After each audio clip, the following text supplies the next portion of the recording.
applied at the end of January, and then somewhere in the middle of February, so let's say 3 weeks, I heard back from technician, and they actually rejected my application the first time. And it was really interesting because they sent, a pro forma, which with like a decision letter, which basically told me the reasons why they thought that I wasn't qualified for the visa. And when I looked at the reasons, I realized that I didn't agree with a couple of them. And so I decided to appeal. And that's something that you can do when you're applying for the visa. You can appeal once. You can't add any evidence or any other documentation. You have to appeal based on things you already submitted before. But you can appeal and share a different perspective if you think that, if you want to argue.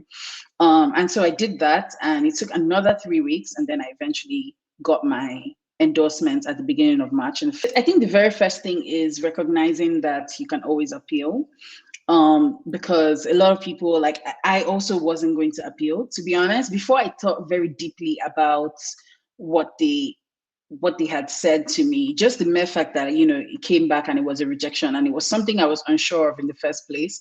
I was just like, yeah, I don't think that this thing is going to work. I was going to give up on it, but I slept on it for a few days. My friends also kept encouraging me to appeal. I think my friends honestly played a really big role.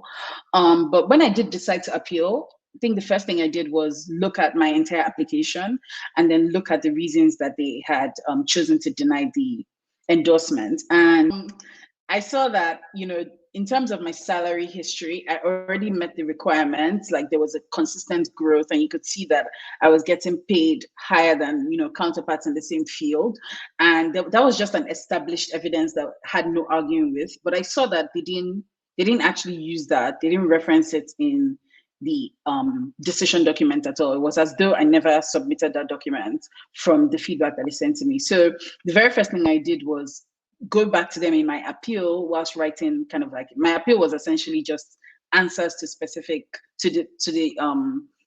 the decisions, basically. So they would say something like, maybe for example, oh, we don't think you're qualified for this because we can't see XYZ. So then I would respond to that and say, well, I think I'm qualified because in addition to XYZ, I added XYZ. I know I'm saying a lot of XYZ, but essentially, to give you context, I went back to look at my application and identified things that I knew that worked, but they didn't reference. And I brought them back to light to be like, I also, I've submitted these documents, I submitted my salary history, and this shows something, this goes to show something. And then finally addressing the things that they did, talk about in the decision letter as well. So, for example, one of the reasons why they rejected the application the first time was saying something about not having sufficient evidence on my impact in terms of events that I've spoken at, for example. They said that they didn't think I had been a keynote speaker at a really big content marketing conference. So for that reason, they didn't think that I was qualified for the visa. But I disagreed with them because I've been a speaker on multiple panels with people with combined like over 50 years of experience. And I have 6 years of experience. So for me, I felt like that goes to show something. The fact that I was also invited to those panels and I got the opportunity to speak alongside experts that have been in the game for so long, and I had something to contribute.